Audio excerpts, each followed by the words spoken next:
Hey, Jonathan, we saw the video. You pointed your gun at Ryan, so cut the shit, man. Dead serious, I didn't point my gun at Ryan. We saw it. In the car? We saw it. When I was at the intersection? Yep. Oh, yes, that was 100%. So then what are you talking about? He whipped open my door and tried ripping me out of the car. Yeah, and did you go to jail? Did you get arrested? Did you sit in the back of a cop car? I didn't know. Is that illegal? Brian. He was trying to rip me out of the car. On February 26th, 2026, Blaine police in Washington responded to a 911 call reporting a man had pointed a firearm at a family, then pursued them at high speed through residential streets. This case illustrates the critical legal boundary between lawful self-defense and felony assault, and the severe consequences of misunderstanding that line. Okay, let's call him back here. Start walking backwards slowly.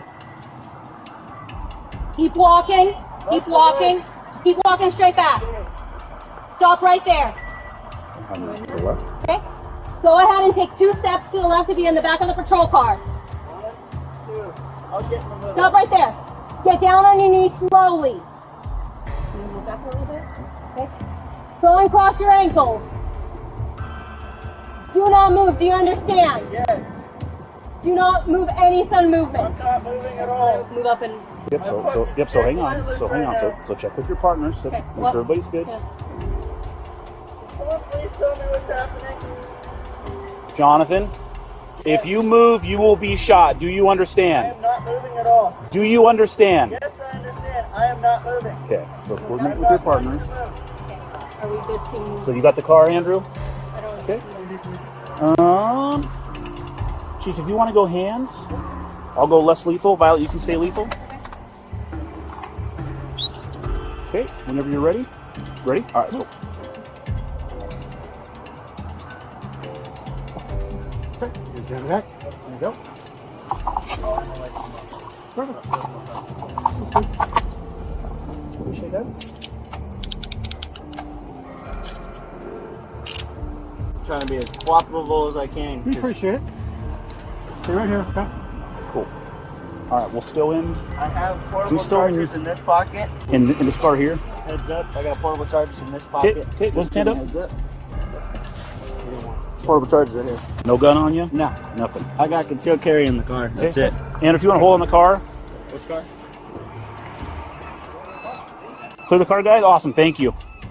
Can we steal your gun, just so we can avoid any misunderstandings? Steal my gun? Stow. Oh, yes. Can we take it, clear it, stow it, Yeah, make sure? go for Okay, it. cool. Go for it. It's okay if we go in there and grab it? Yes. Okay. Can we call my dad about this? So he can pay my car? We'll talk, Good. okay? We'll talk. So I'm really confused. We'll stow him in the back of your car here. That way we can clear the intersection. Before I let you go, when he pointed the gun at you guys, how did it make you feel?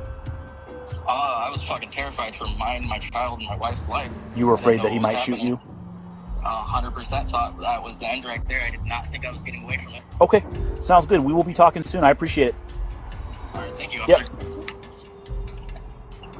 Officers conducted a high-risk vehicle stop based on 3 factors: a credible 911 call reporting brandishing, vehicular pursuit, and knowledge the suspect possessed a firearm. Under Graham versus Connor, 490 U.S. 386, decided in 1989, use of force must be judged from the perspective of a reasonable officer on scene, not with 20/20 hindsight, the severity of the crime, the threat level, and need to prevent escape, all justified drawn weapons and tactical positioning during this arrest. The suspect, Jonathan Leininger, admitted pointing his firearm at the victim after claiming the victim threatened him at his home. Under Washington state law, Revised Code of Washington, 9A.16.020, titled Use of Force, self-defense requires 3 elements: an imminent threat, reasonable force, and proportionality.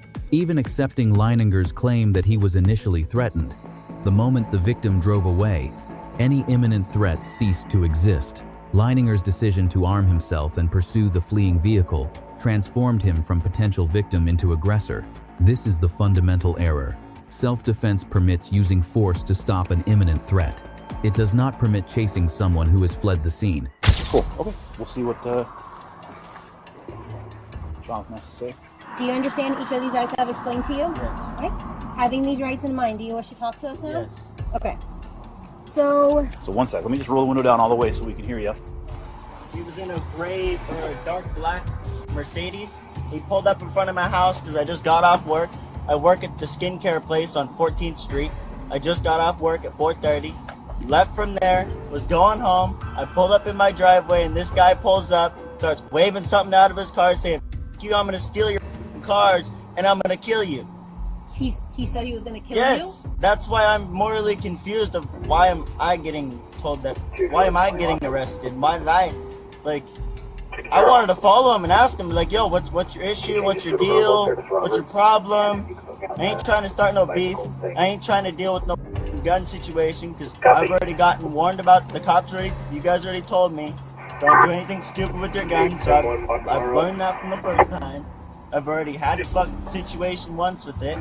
But he pulled up to my house, waved some shit in front of me and said some stupid shit. So I was like, I'm gonna go see what this guy's doing and see what if he's actually being a dickhead or if he's just being a fucking asshole. And you didn't recognize the individual in the car? No, I didn't. Not from that far away. No, we're from about here to where that car's at, where that brown car's at.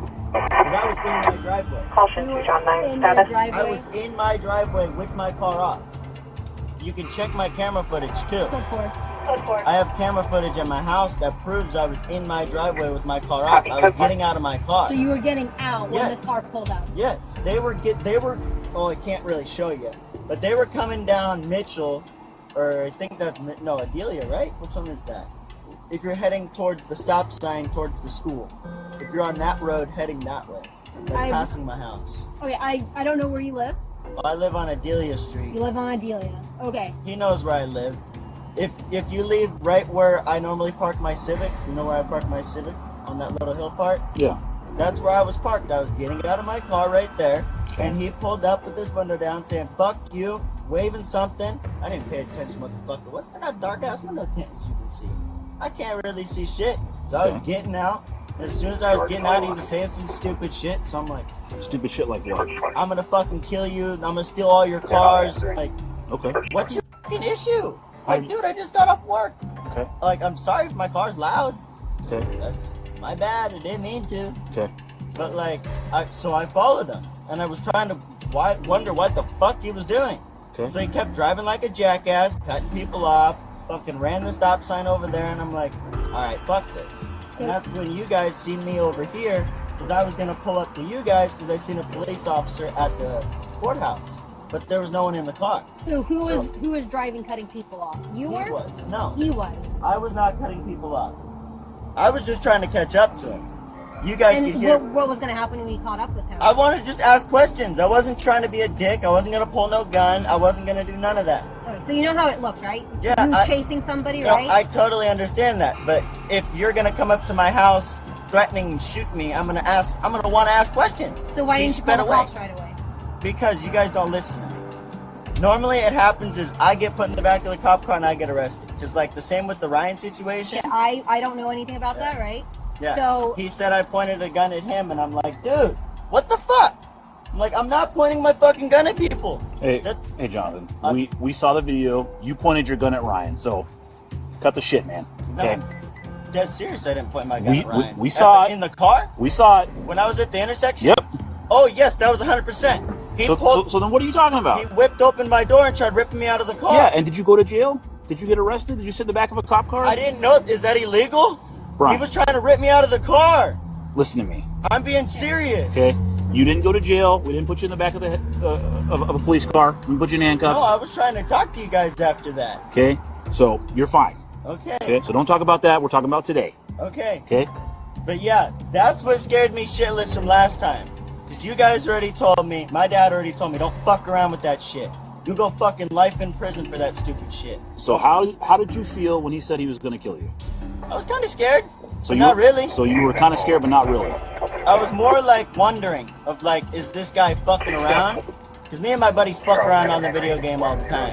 So Yeah. I don't know if it's like that type of fucking around or if it's being serious. So this guy kills you, so this guy threatens to kill you, and you decide to follow him. To ask him questions, yes. Okay. So you really weren't that scared then. I mean, I was kind of scared. Not really. I was more pissed off. My grandpa's dying, so I'm just at the point where I'm just like, fuck, dude. Okay, so what else happened before that? So you're driving home from work. What else happened between work and when this altercation happened? Nothing. I was at work until 4:30. Okay, you weren't almost involved in an accident? No. You didn't almost T-bone somebody? No. Nobody yelled at you as you drove by? No. So you just pull up at your house, some random car pulls up, the guy yells out the window that he's going to kill you? Yes. And he said then he was gonna steal my cars and he's gonna fuck me up. And then you, what, get back in your car as he drives away and you chase him? I didn't chase him. I drove away like a normal person. I didn't speed away. I didn't go over the speed limit at all. So I did not go over 25 miles an hour. Okay, so you got in your car and you followed him. Yes.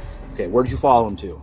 To about where the bridge is, and then he disappeared. What bridge? The school bridge, right as you get to where the school is. Okay, on Mitchell. Yeah. And then he disappeared. So I said, all right, fuck this. And I came this way. So, Jonathan, why would the person say that you pulled a gun on them? Why would somebody Just make to up a get me, story? because they're trying to get me arrested, just like Ryan. Leininger faces charges under Revised Code of Washington 9, 8.36.011. Assault in the first degree, a Class A felony requiring proof of assault with a firearm with intent to inflict great bodily harm. The statute does not require firing the weapon. Brandishing it to place someone in fear satisfies the assault element. The victim testified he feared for his life, his wife's life, and his child's life. This establishes the reasonable fear required for prosecution. If convicted, Leininger faces 93 to 123 months base sentence, plus a mandatory 5-year firearm enhancement under Revised Code of Washington 9.94, Subsection 3. This totals approximately 13 years minimum imprisonment for a first-time offender. The interrogation revealed devastating inconsistencies. Leininger first claimed he followed the victim to talk, then changed his story to heading to the police station. He claimed not to know which direction the victim went, then described the exact route. These contradictions destroy credibility in any criminal defense. Most critically, Leininger never called 911 despite claiming to fear for his life. Someone genuinely fearing death calls police. Someone seeking confrontation does not. This single fact undermines his entire self-defense claim. Under Terry v. Ohio, 392 U. is 1. Decided in 1968. Officers may conduct investigatory stops based on reasonable suspicion that criminal activity is occurring. The 911 call provided more than sufficient reasonable suspicion. Under Pennsylvania v. Mims, 434 U. is 106. Officers may order occupants from vehicles during lawful stops. So you don't know the individual, so how would you know that that individual is trying to get you arrested? Because this is the second time this has happened. This is The same Mercedes followed you? No, it's the same type of shit that happened the first time. I got accused for pointing a gun. I didn't. This time I didn't. I'm not gonna do that. I wouldn't do that shit. I wouldn't risk the So why would somebody make that up? Because it's not every day that somebody drives around saying, hey, somebody's pointing a gun at me, right? Because he doesn't like me or my loud car and wants me to go to jail so he can steal my shit. So it just doesn't make sense to me of how somebody would just hear your car, didn't like it, followed you home. It's not, something's not lining up. No, their car lives down the road. So they live down the road from you? Yes. I don't talk to them. I don't associate But you with just them. said that you don't know who that car belongs to. No, I don't know who it belongs to, but the car lives down the road. It sits Down the road where? Straight down the road, right next to Ryan's mom's house. That's where I see it all the time. That's the way I go to work. I pass by there every What time. street is that? That's either Adelia or Mitchell. The one that leads all the way down to Ryan's mom's house. It's the same road that I live on. He lives at the very, very end. That's where that car lives. So you said he. He, she, I don't know what it is. Okay. I'm assuming it's a guy from the sounds of it. Okay. I kind of heard what you guys were saying. That's why I'm morally like shaking and fucking sweating my balls off right now because I don't want to fucking get arrested for this shit. So who was the person that yelled at you? Did you see them? It was a male, probably around my age. Okay. Do I know who? No. I can't see from that. I can't see from that far. I mean, I can. but I can't visually get the face from that, bro. I'm fucking blind. Okay. That's what happens when you weld without a mask. Did they get out of the car? No, they went like this. They stuck their head and they put their hand like, well, I can't really do it, but they put their hand by the window like they were fucking pointing something at me. Like they were sly with it. And then talked this shit and then drove away. Talk shit? What did they say? Threatening to shoot me. They're telling me he's gonna steal my cars. He wants to kill me. And I'm just like, dude, what the fuck? Fuck. First time Ryan did it, I pulled up to him and I asked him questions. Like, yo, what's your dealio? So you weren't afraid then that they were going to hurt you? I was kind of afraid, but not really. What? Well, I mean, that's a contradiction in terms, Jonathan. I was afraid, but not really. My gut feeling was afraid, but my instinct was more like, I'd rather know what this guy's about, because if he's gonna kill me, I'd rather him kill me than kill my family. So this guy rolled up on you, allegedly said he was going to shoot you, was being sly with his hands like he had a gun, and you decided to follow him. Yes. Okay. That's bizarre. Oh, I don't understand how. Typically when people are threatened to be shot and they're scared, they don't follow the person that threatened to shoot them. My gut feeling was scared, yes. But like I just said, my grandpa's fucking passed away, my grandma just passed away, so I'm not in the right fucking state for someone to be threatening to shoot me, and I'm not really, it's not how, right. like. So I just want to make sure I understand. So this guy rolls up to you in a black Mercedes that you've seen before, but you don't know who the person is. I've just seen it at the end of my road. Okay, so it pulls up on you while you're sitting in your driveway. Yes. Okay. The guy's hanging out the window, yelling at you, telling you Yes. he's going to shoot you or kill you. Yes. Okay. And you get out of your car? No, I was already out of my car. You were already out of the car. I was Okay. already out of the car. Did you approach? I was opening my door, Okay. and then I was locking it, because I was telling you how I locked my door. You gotta pull the door handle and press that. Okay. And I was locking it like that, and as soon as I was opening my door, getting out, because I have a bucket seat, it's hard as fuck to get out. Okay. So I turned my feet like sideways like this, and I'm facing like this, outside, like about to be out of my door, about to be out of my car, and I'm about to get up. And as soon as I stand up, he's saying that shit, and I'm just like, Okay. What? Did you approach? no, the car? I didn't. You I didn't did not walk toward approach the car. Fuck Okay. no. So then, I'm staying on my property. so they threaten you, and then they drive away, Yes. and you get back in your car and pull out and follow them. Yes. Okay. I want to just ask questions. I'm not trying to fucking do no stupid shit. And I just want to make sure you didn't make any attempt to call 911. No, I was trying to come here. Okay. Were you trying to come here, or were you trying to follow the person? I was trying to come here. I wanted to pull up to you guys because he wanted to shoot me. So I wanted to pull up here. If you wanted to kill me, you can kill me in front of the police station. Jonathan, your story keeps changing, man. Your story keeps changing. No. First, you said you followed him because you wanted to talk to him. Yes. Now it's you were coming here. That's why you left the house, was to Yes. come here. I got done following him after I lost him. I came here. Okay. And I sat here. As soon as I was gonna sit here, you guys pulled up. All right. So like I couldn't even have no excuse because you guys were guns pulled willy nilly, and I was like, So this guy threatened to kill you, but from what you're telling me, you weren't afraid. and my gut feeling was, but no. You followed him, and you made no attempt to call 911. I was gonna You didn't come. run away. You didn't call the police. I wanted You to didn't come say, here. "Help me." I wanted to come here.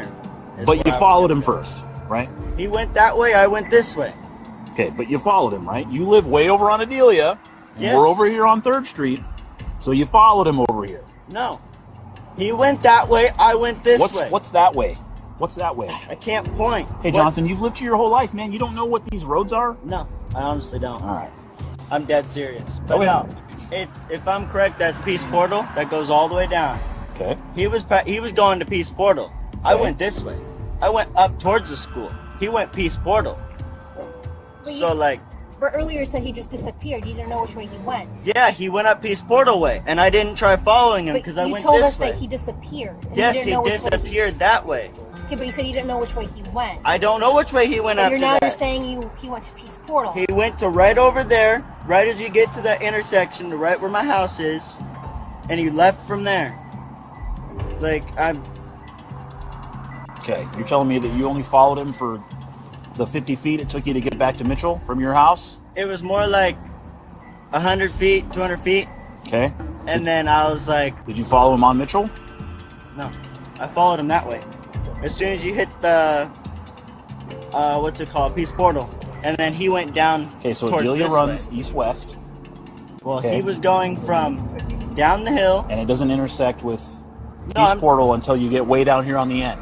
Yeah, that's what I'm talking about. He left my house. As soon as he left my house, I followed him, and then as soon as he hit a few corners, he disappeared. And then I noticed he went that way. So I was like, okay. Okay. But not my deal. No, I'm not even trying to fucking start no shit. Okay. I'm just trying not to get arrested for some shit. So what are your thoughts? The victim made the correct decision immediately. Call 911. Drive toward the police station. Avoid escalation. His clear, consistent testimony provided compelling evidence of reasonable fear required for assault charges. The Blaine Police Department executed textbook high-risk stop tactics, lethal and less lethal coverage, clear verbal commands, coordinated approach. Under Miranda v. Arizona, 384 U.S. 436, decided in 1966, custodial interrogation requires warnings about the right to remain silent and right to counsel. The Miranda warning was properly administered. The interrogation demonstrated professional skill, systematically exposing contradictions. In evaluating this incident, Jonathan Leininger receives a grade of D-, while he complied during arrest. His decision to brandish a firearm at a family and pursue them demonstrates fundamental misunderstanding of self-defense law and reckless disregard for public safety. The failure to call 911, combined with multiple contradictory statements, fatally undermines any defense claim. Ryan, the victim, receives a grade of B+ for immediately calling 911, driving to safety, and providing clear testimony without escalating the confrontation. The Blaine Police Department receives a grade of A- for professional execution of high-risk tactics and skilled interrogation. This case provides 3 critical lessons. First, self-defense ends when the threat ends. Pursuing a fleeing person is not self-defense. It is assault. Second, lawful firearm possession does not permit brandishing to intimidate. The moment you point a weapon without legal justification, you commit a felony. Third, if you genuinely fear for your life, call 911 immediately. Failure to do so reveals your actual emotional state was anger, not fear. For concealed carry permit holders, this case is a stark reminder. With the right to bear arms comes the responsibility to understand the law governing their use. Leininger's actions demonstrate that legal gun ownership and lawful gun use are entirely separate issues. One does not justify the other. Under Revised Code of Washington 9.41.270, unlawful display of a firearm is a gross misdemeanor. Conviction results in permanent loss of concealed pistol license. The case remains pending in Whatcom County Superior Court. Leininger was released on $25,000 bond and awaits prosecution. Given the victim testimony, Leininger's admissions, and the inconsistencies in his account, plea negotiations are likely. Let us know if there is an interaction or legal topic you would like us to discuss in the comments below. Thank you for watching, and don't forget to check out our second channel for even more legal content.